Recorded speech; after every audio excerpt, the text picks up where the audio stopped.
Great to be back here. Thanks, Hugh, for giving me the opportunity to talk on my new project. And I am a megalithomaniac, that's true, and I'll explain to you the link between the new book.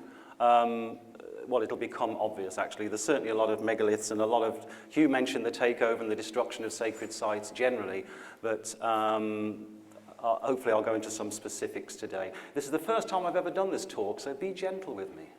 Okay. So the real magic lies not in seeking new landscapes, but in seeing what's already around us with new eyes. That's been the story of my life, really. I've had 20 years of studying ley lines, earth energies, sacred sites. And along those alignments and sacred sites, of course, as you do, you find lots of churches, don't you? There's no mystery here. The church is built on the sites, on the ancient sites. But, of course, I started going in those churches and finding how empowered they are with earth energies. And then the next step was really looking at the symbolism. And, of course, a lot of the symbolism, especially left there by the Knights Templars and other people, tell a very different, sort of more Gnostic story than we are led to believe. And this got me looking into the whole subject of symbolism, which I've done really on and off the last 20 years. And in the next hour, hopefully I can just give you a little glimpse of what I've been up to, because I think it's a fascinating subject, and it's a subject that needs telling today, for sure.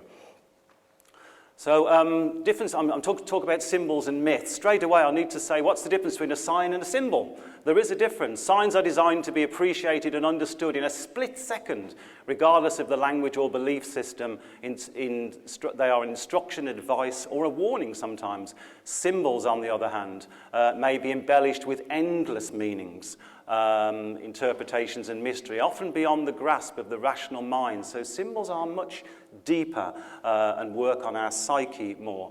The great thing about myths is that they are always pregnant with new meanings. You can go back to a myth and a symbol many, many times and get more out of it, because, of course, when we go back to that symbol or myth, we too are in a new space, possibly to receive new wisdom. And I think that has always been the case going back thousands of years.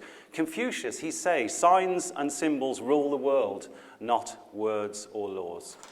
So I must apologise from the outset. There's a load of subjects I can't deal with today because I've just got 1 hour, but I look into virtually every kind of symbol in each category that you could ever wish to see. But again, apologies that I won't be able to go into those, but I'm going to go into what I think are some of the key elements that were taken over by Christianity to tell their story. So the first section I call nature symbolism. There is symbolism and sacred geometry in the whole of nature, and this is where man first got his idea. So the genesis of man's preoccupation with symbols occurs in nature. We see it in the hexagram, the Fibonacci sequence here and here, and the lovely spirals and the beautiful symmetry and mathematics in the whole of nature. So this is where, of course, this is the original symbolism, and this is where man got the idea. He picked up by observing all these and sought to copy those, if you like, to tell his own story. So symbolism occurs naturally. I found these on my travels. Aren't these amazing? These are natural. These are all natural rocks which were used by man for more sacred purpose in the Neolithic and Bronze Age as a tomb. This is the Elephant Dolman. Look at that. Isn't that amazing? That's a natural structure. And this one looks like a huge mushroom. Can't be bad, can it? A 15-foot high magic mushroom, yay!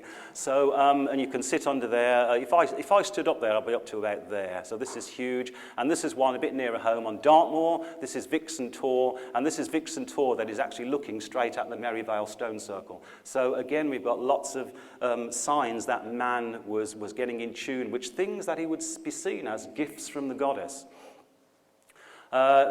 Sacred symbols go back thousands of years, 36, 45,000 years. We've got evidence of symbolism. The famous Venuses, of course, and rock art, still carried on by Aboriginals today. This caving from Lesor, I think, dates back 35,000 years.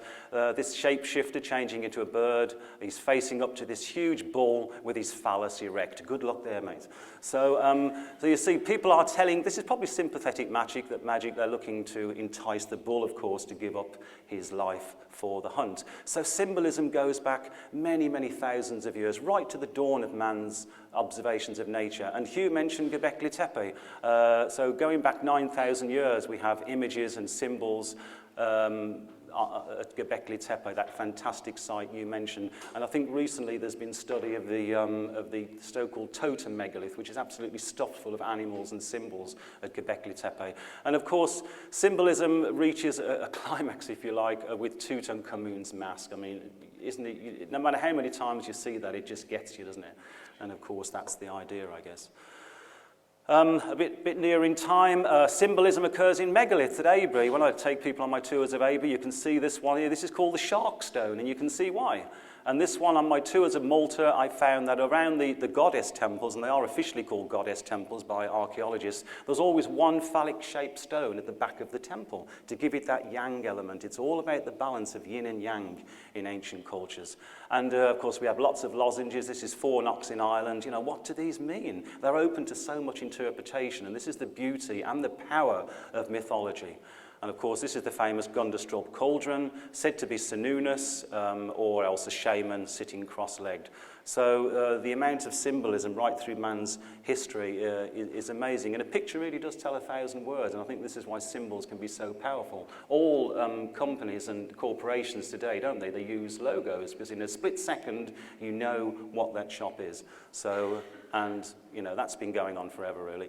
My previous book about the Cern Giant looked at landscape symbolism. So people aren't just making figurines and painting on walls. Sometimes they use the landscape itself, the famous white horse at Uffington there, and the Cern Giant here, 2 huge and ancient. We both know that these are both now prehistoric, and so sometimes the whole landscape could be used as a backwash, really, as a board to create symbols. So symbolism can be on a huge scale at times.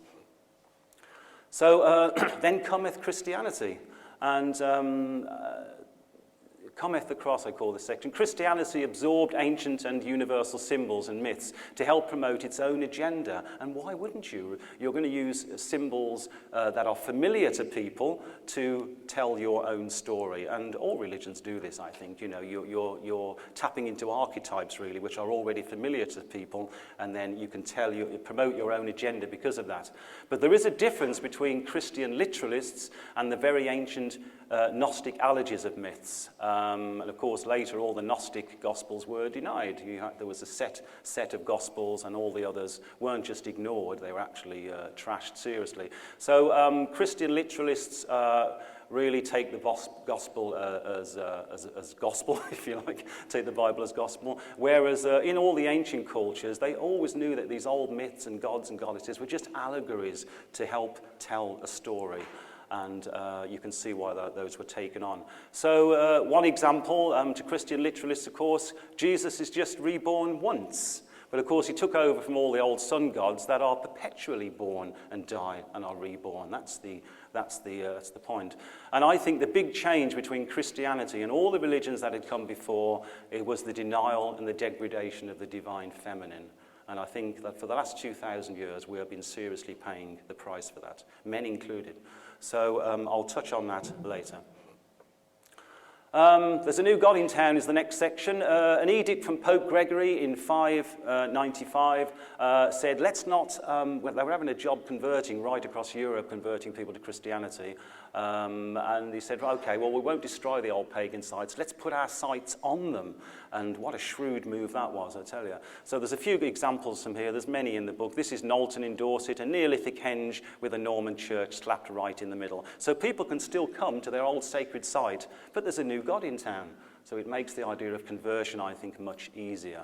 And of course, in the early phases of Christianity, especially the Celtic Christianity, sometimes there was very little difference between paganism and Christianity, really. They're following the cycles, agricultural. We have it on record that many Druids converted to the early stage of Christianity because they could just see it was the sun god, repackaged. But of course, it was the later phase of missionaries from Rome where it all went seriously downhill, I would suggest. This is another excellent Neolithic temple at Jersey with a chapel on the top. And this is one I found in Portugal. This is actually a dolmen, and the chapel has been built right in there, and the energies in there are amazing. And so there are many examples right around Europe of Christianity taking over the ancient sites. And of course, the next section is the turning year in the book, and it's not just the sacred sites they took over, but of course it's all the festivals as well.